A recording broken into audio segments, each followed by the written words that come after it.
ലോക്സഭാ തെരഞ്ഞെടുപ്പിന്റെ 4ാം ഘട്ട വോട്ടെടുപ്പ് പുരോഗമിക്കുകയാണ്. 9 മണിവരെ 10.35% പോളിംഗ് ആണ് രേഖപ്പെടുത്തിയത്. 9 സംസ്ഥാനങ്ങളും ജമ്മു കാശ്മീരിലെ ശ്രീനഗറും ഉൾപ്പെടെ 96 മണ്ഡലങ്ങളാണ് വിധിയെഴുതുന്നത്. ആന്ധ്രാപ്രദേശിലെ 25 മണ്ഡലങ്ങളിലും തെലങ്കാനയിലെ 17 മണ്ഡലങ്ങളിലും ഇന്ന് ഒറ്റഘട്ടത്തിൽ വോട്ടെടുപ്പ് പൂർത്തിയാകും. അതിനിടെ പശ്ചിമ ബംഗാളിലെ ദുർഗാപൂരിൽ തൃണമൂൽ BJP പ്രവർത്തകർ തമ്മിൽ സംഘർഷം. വാർത്തയുടെ വിശദാംശങ്ങളുമായി വിഷ്ണു ചേരുകയാണ്. വിഷ്ണു, ആദ്യം ഈ പോളിംഗ് പെർസെന്റേജിലേക്ക് വന്നാൽ ഈ 3 ഘട്ടങ്ങളിലും വളരെ കുറച്ച് പോളിംഗ് ആണ് രേഖപ്പെടുത്തിയത്. 1-2 ഘട്ടങ്ങളിൽ 66%, 3ാം ഘട്ടത്തിൽ 64% പോളിംഗ് രേഖപ്പെടുത്തുന്ന ഒരു സ്ഥിതിയുണ്ടായി. നിലവിലെ ഒരു ട്രെൻഡ് അനുസരിച്ച് അതേ നില തുടരാനാണ് ഇപ്പോൾ ഉള്ള സാഹചര്യം. നീലിമ 4ാം ഘട്ടത്തിലേക്ക് എത്തുമ്പോൾ കുറച്ചുകൂടി ഭേദപ്പെട്ട പോളിംഗിലേക്ക് പോകുന്നു എന്ന് പറയേണ്ടി വരും.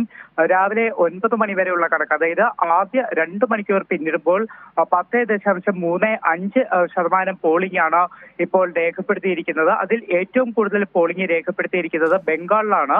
9 മണി വരെയുള്ള കണക്കനുസരിച്ചുകൊണ്ട് ബംഗാളിൽ 15.24% പോളിംഗ് രേഖപ്പെടുത്തിയിരിക്കുന്നത്. ഉത്തർപ്രദേശിൽ 11.67% രേഖപ്പെടുത്തിയിട്ടുണ്ട്. മധ്യപ്രദേശിൽ 14.97%, ആന്ധ്രാപ്രദേശിൽ 9.35%, ബീഹാറിൽ 10.18% പോളിംഗ് ആണ് രേഖപ്പെടുത്തിയത്. അതേസമയം ഏറ്റവും കുറവ് പോളിംഗ് രേഖപ്പെടുത്തിയിരിക്കുന്നത് ജമ്മു കാശ്മീരിലാണ്. ശ്രീനഗറിൽ 5.07% പോളിംഗ് മാത്രമാണ് ആദ്യ 2 മണിക്കൂറുകളിൽ രേഖപ്പെടുത്തിയിരിക്കുന്നത്. അതേസമയം ചില അനിഷ്ട സംഭവങ്ങളും അരങ്ങേറുന്നുണ്ട്. പശ്ചിമ ബംഗാളിലെ ദുർഗാപൂരിൽ തൃണമൂൽ BJP പ്രവർത്തകർ തമ്മിൽ ഏറ്റുമുട്ടൽ ഉണ്ടായിട്ടുണ്ട്. പക്ഷേ ഈ ഒരു സുരക്ഷാ സേന ഇടപെടുകയും നിലവിൽ സംഘർഷ സാഹചര്യമില്ല എന്നതാണ് സുരക്ഷാ സേന അറിയിച്ചിരിക്കുന്നത്. എന്തായാലും സംഘർഷത്തിന്റെ പശ്ചാത്തലത്തിൽ ബംഗാളിൽ സുരക്ഷാ ക്രമീകരണങ്ങൾ കൂടുതൽ ശക്തമാക്കിയിട്ടുണ്ട്. ഇപ്പോൾ ആന്ധ്രാപ്രദേശിലും സംഘർഷം റിപ്പോർട്ട് ചെയ്യുന്നുണ്ട്. ആന്ധ്രാപ്രദേശിൽ TDP YSR കോൺഗ്രസ് പ്രവർത്തകർ തമ്മിലാണ്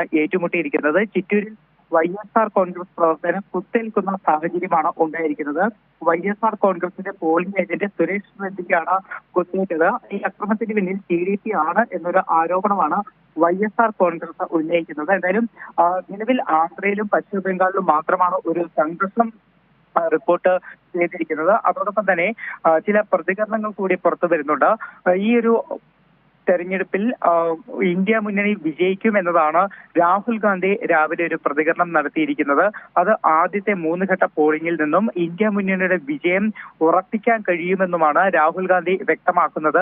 വനിതാ വോട്ടർമാരെ ലക്ഷ്യമിട്ട് കോൺഗ്രസ് നേതാവ് സോണിയാഗാന്ധിയും ഇപ്പോൾ രംഗത്ത് വന്നിട്ടുണ്ട്. അതിരൂക്ഷമായ വിലക്കയറ്റത്തിൽ രാജ്യത്തെ സ്ത്രീകൾ വലയുകയാണെന്നാണ് സോണിയാഗാന്ധി ഇപ്പോൾ ഒരു വീഡിയോ സന്ദേശത്തിലൂടെ ഒരു പ്രതികരണം നടത്തിയിരിക്കുന്നത്. പാവപ്പെട്ട കുടുംബങ്ങളിലെ സ്ത്രീകൾക്ക് വർഷത്തിൽ 1 ലക്ഷം രൂപ നൽകുന്ന മഹാലക്ഷ്മി യോജന സ്ത്രീ ശാക്തീകരണത്തിനാണെന്നും സോണിയാഗാന്ധി കൂട്ടിച്ചേർക്കുന്നു. കർണാടക, തെലങ്കാന സർക്കാരുകൾ ജനങ്ങളുടെ ദുരിതം മാറ്റാനായി ഉറപ്പുകൾ പാലിക്കുന്നെന്നും സോണിയാഗാന്ധി കൂട്ടിച്ചേർക്കുന്നുണ്ട്. എന്തായാലും ശക്തമായിട്ടുള്ള പ്രചരണത്തിന് ശേഷമാണ് 4ാം ഘട്ട പോളിംഗ് പുരോഗമിക്കുന്നത്. നീലിമ, വിഷ്ണു, ഇതിൽ ശ്രദ്ധേയമായ ഒരു കാര്യം വിഷ്ണു സൂചിപ്പിച്ചത് ഏറ്റവും കൂടുതൽ പോളിംഗ് നടക്കുന്നത് പശ്ചിമ ബംഗാളിൽ ആണ് എന്നതാണ്. കഴിഞ്ഞ തവണത്തെ 3ാം ഘട്ടത്തിലും ഏറ്റവും കൂടുതൽ പോളിംഗ് രേഖപ്പെടുത്തപ്പെട്ട ഒരു സംസ്ഥാനം പശ്ചിമ ബംഗാൾ തന്നെയായിരുന്നു.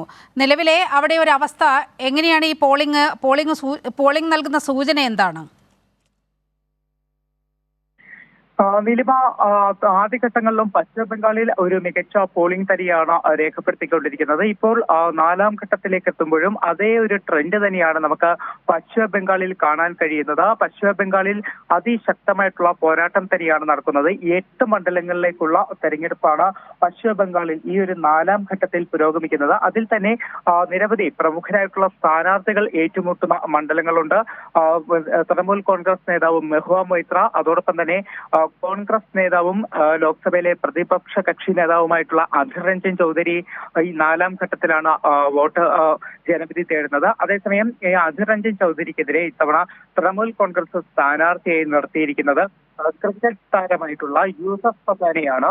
ഇന്ന് രാവിലെ അധിർ രഞ്ജൻ ചൗധരിയുടെ ഭാഗത്തുനിന്നൊരു പ്രതികരണം ഉണ്ടായത്. യൂസഫ് പത്താനെ ഇവിടെ സ്ഥാനാർത്ഥിയായി തൃണമൂൽ കോൺഗ്രസ് നിർത്തരുത് എന്നൊരു പ്രതികരണം അധിർ രഞ്ജൻ ചൗധരിയുടെ ഭാഗത്തുനിന്ന് ഉണ്ടാവുകയും ചെയ്തിട്ടുണ്ട്. എന്തായാലും ശക്തമായിട്ടുള്ള ഒരു ത്രികോണ മത്സരമാണ് നമുക്ക് പശ്ചിമ ബംഗാളിൽ കാണാൻ കഴിയുന്നത്. നീലിമ, ഈ നാലാം ഘട്ടത്തിലേക്ക് കടക്കുമ്പോൾ സോണിയാഗാന്ധി നേരിട്ട് ഈ ഇറങ്ങുന്ന ഒരു സാഹചര്യം കാണുന്നുണ്ട് വിഷ്ണു. ഇപ്പോൾ ഈ സ്ത്രീകൾക്ക് 1 ലക്ഷം രൂപ നൽകുന്ന മഹാലക്ഷ്മി യോജനയെ കുറിച്ചൊക്കെ പറയുന്നുണ്ട്. തീർത്തും അപ്രായോഗികമായ ഒരു നിർദ്ദേശമാണ് എന്ന് നമുക്കെല്ലാം വിലയിരുത്താവുന്നതാണ്. പക്ഷേ ഈ ഘട്ടത്തിൽ സോണിയാഗാന്ധി കൂടി ഈ തെരഞ്ഞെടുപ്പ് രംഗത്തേക്ക് വരികയാണ്, പ്രചാരണത്തിലേക്ക് വരികയാണ്. എന്തായിരിക്കാം ഇത് നൽകുന്ന ഒരു സൂചന?